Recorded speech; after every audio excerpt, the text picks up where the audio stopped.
Paytaxtın mənzərəsi yağış yağan kimi bu kadrlardakı durumdan əvəzlənir. Hökumət yanvarın 12-sində keçirdiyi müşavirədə vəd verib ki, növbəti 10 ilin sonunda Bakı və ətrafını su altında qalmaq dərdindən xilas eləyəcək. Elə Prezident İlham Əliyevin bu etirafından çox keçmədi ki, Bakının bəzi hissələri yenə yağış sularının altında qaldı. Dəmir yol stansiyasının keçişdən bəri orada olur, bir damcı yağış yağan kimi evdən çölə çıxmaq mümkün olmur. Axşam elə qorxurdum ki, kanalizasiya yaxşı işləmirdi.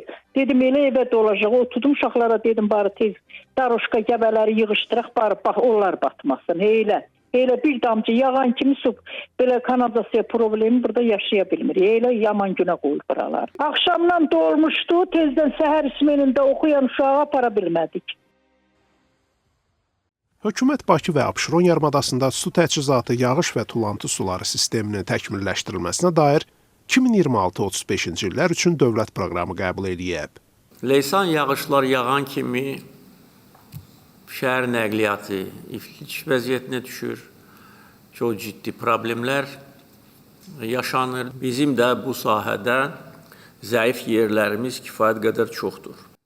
Hazırki dövlət proqramını Əliyevin prezidentliyi dövründə su və kanalizasiya təchizatının yaxşılaşdırılması üçün təqdim edilən 3-cü tədbirlər planı saymaq olar.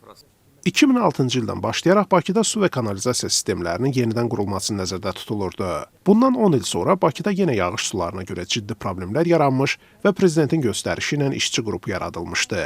Ümumilikdə o zaman 14 layihənin həyata keçirilməsi nəzərdə tutulurdu. Bütün bu sadalananlara xeyli sayda büdcə və xarici təşkilatlardan vəsait yönəldilmişdi. Amma buna baxmayaraq prezident deyir ki, hazırda kanalizasiya xidməti göstərilən əhalinin sayı 50%-dir və yenə vəd edir ki, proqramın sonunda bu göstərici 95% olacaq. Müşavirədə görüləcək işlər arasında Bakının 30 küçəsində yeni kollektor şəbəkəsi qurulacağı bildirilib. Real Partiyasının sədri iqtisadçı Natiq Cəfərli söyləyir ki, bugünə qədər hökumətin su kanalizasiya sisteminin təkmilləşdirilməsi üçün təqdim etdiyi layihələr effektiv olmayıb. Səbəblər arasında qeyri-şəffaf xərcləmə və korrupsiya əməlləri də olduğunu bildirir. Problem də odur ki, 30 yeni kollektor tikilməlidir Bakı şəhərində. Bu, o deməkdir ki, böyük söküntü işləri olmalı. Həddindən artıq böyük binalar, evlər, yollar yenidən çəkilməlidir.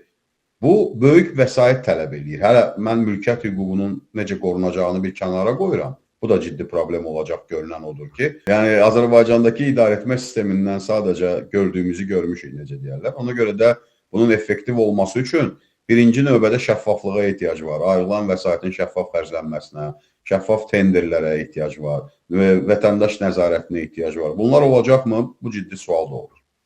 Müşavirədə layihənin dövlət büdcəsi və xarici kreditlər hesabına həyata keçiriləcəyi deyilib. Azadlıq Radiosunun bu arxiv görüntüləri təxminən bir il öncə Sabunçuda çəkilmişdi. Sabunçuda xeyli evi su basmış, təsərrüfatlara ziyan dəymiş, hətta 2 nəfər yağış sularında boğulmuşdu. Azadlıq Radiosuna danışan sakinlər deyirlər ki, vəziyyətləri dəyişməyib və problem hələ də qalır. Hökumətin 3-cü 10 illik proqramı isə nə qədər uğurlu olacaq, suallar doğurur.